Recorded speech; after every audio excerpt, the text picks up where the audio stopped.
اسلام کا یہ حقیقی ڈرامہ 23 مارچ 1169 کے روز سے شروع ہوتا ہے، جب 23 مارچ 1169 کے روز سے شروع ہوتا ہے جب صلاح الدین ایوبی کو مصر کا وائسرائے اور فوج کا کمانڈر ان چیف بنایا گیا۔ اسے اتنا بڑا رتبہ ایک تو اس لیے دیا گیا کہ وہ حکمران خاندان کا نونہال تھا، اور دوسرے اس لیے کہ اوائل عمر میں ہی وہ فن حرب و ضرب کا ماہر ہو گیا تھا۔ سپاہ گیری ورثے میں پائی تھی۔ اس کے ذہن میں حکمرانی کے معنی بادشاہی نہیں، اسلام کی پاسبانی اور قوم کی عظمت اور فلاح و بہبود تھی۔ اس کا جب شعور بیدار ہوا تو پہلی خلش یہ محسوس کی کہ مسلمان حکمرانوں میں نہ صرف یہ کہ اتحاد نہیں، بلکہ وہ ایک دوسرے کی مدد سے بھی گریز کرتے تھے۔ وہ عیاش ہو گئے تھے۔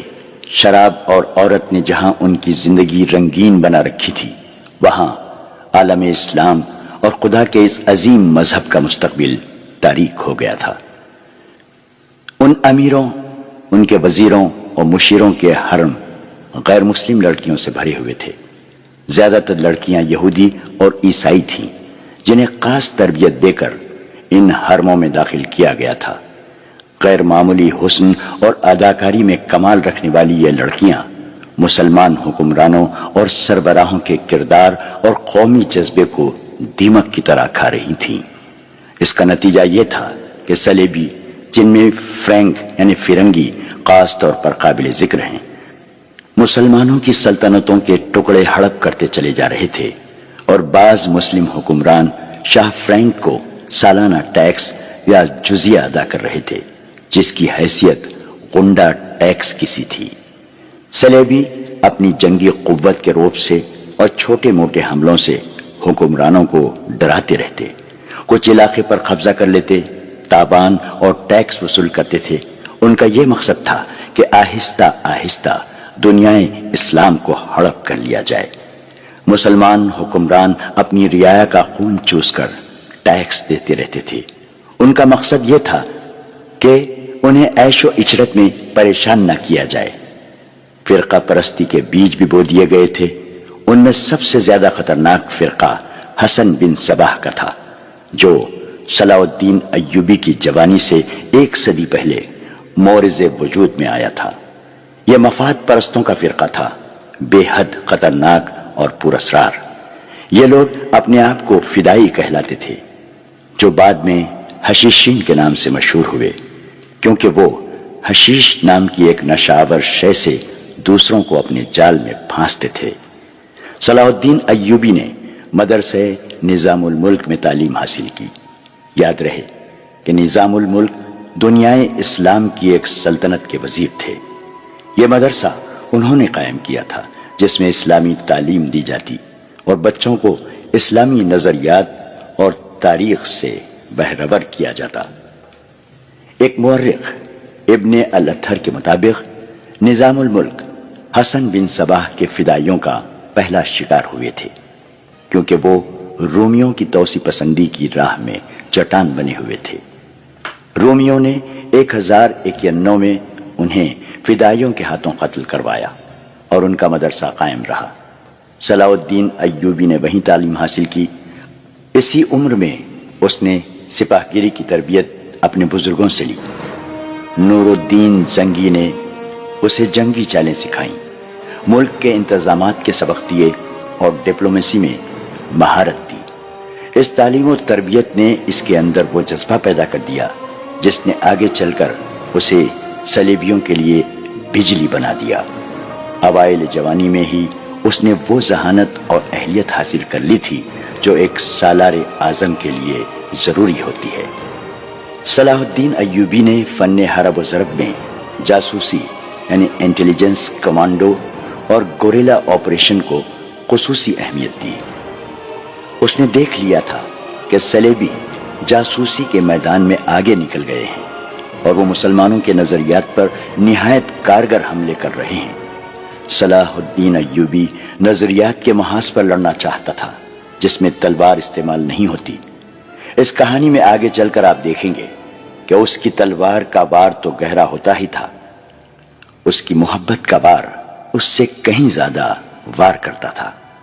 اس کے لیے تحمل اور بردباری کی ضرورت ہوتی ہے جو اس نے اوائل عمر میں ہی اپنے آپ میں پیدا کر لی تھی۔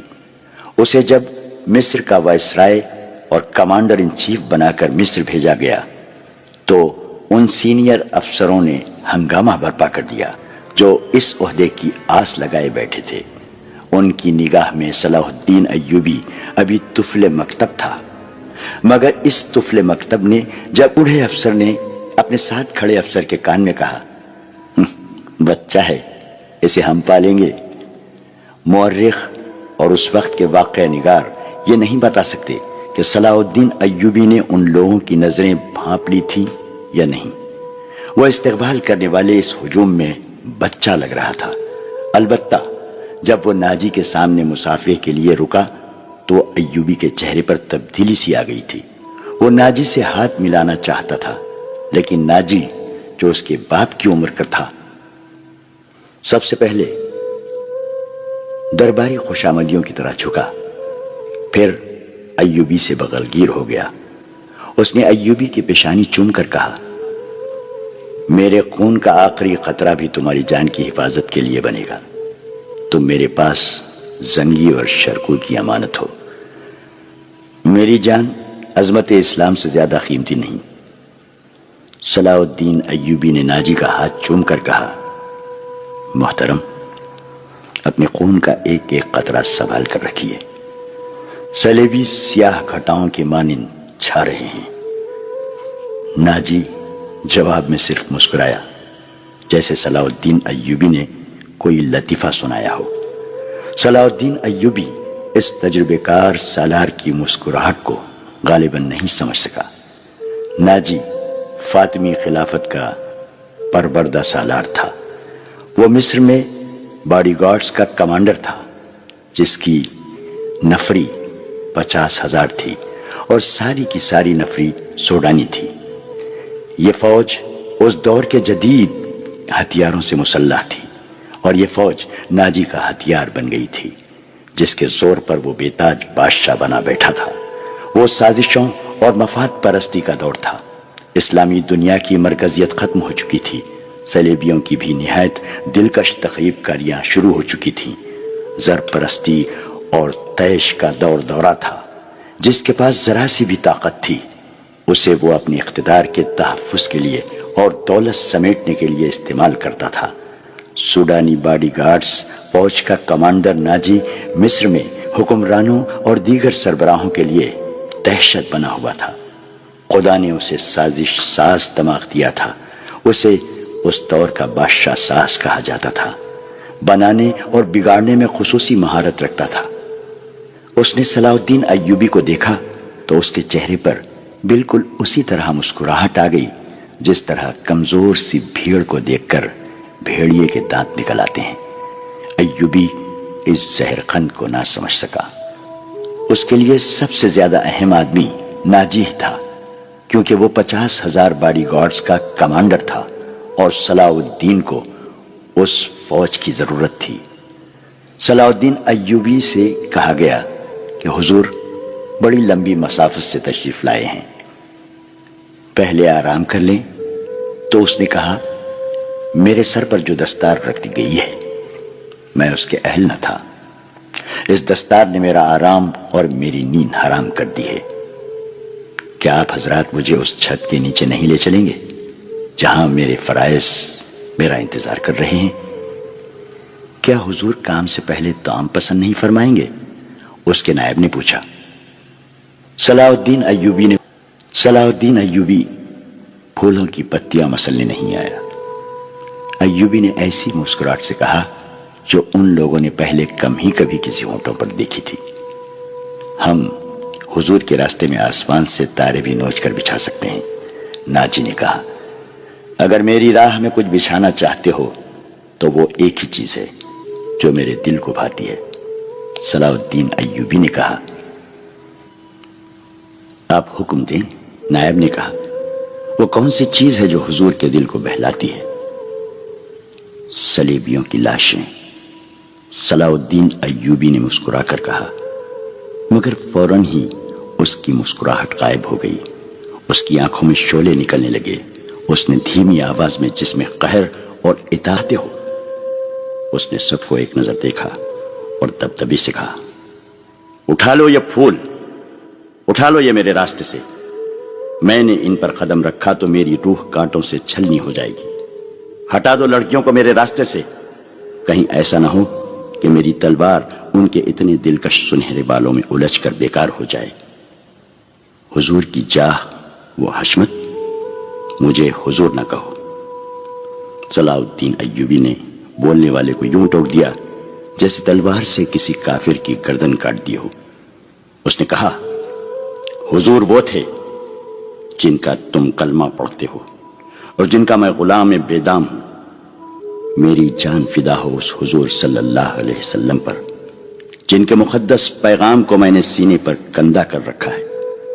میں یہی پیغام لے کے مصر آیا ہوں۔ صلیبی مجھ سے یہ پیغام چھین کر بحر روم میں ڈبو دینا چاہتے ہیں، شراب میں غرق کر دینا چاہتے ہیں۔ میں بادشاہ بن کے نہیں آیا۔ لڑکیاں کسی کے اشارے پر پھولوں کی پتیاں سمیٹ کر وہاں سے ہٹ گئی تھیں۔ صلاح الدین ایوبی تیزی سے دروازے کے اندر چلا گیا۔ ایک وسیع کمرہ تھا، اس میں ایک لمبی میز رکھی تھی جس پر رنگ برنگے پھول بکھرے ہوئے تھے اور ان کے درمیان روسٹ کیے ہوئے بکروں کے بڑے بڑے ٹکڑے، سالم مرغ اور جانے کیسے کیسے کھانے سجے ہوئے تھے۔ صلاح الدین ایوبی رک گیا اور اپنے نائب سے پوچھا، کیا مصر کا ہر ایک باشندہ اسی قسم کا کھانا کھاتا ہے؟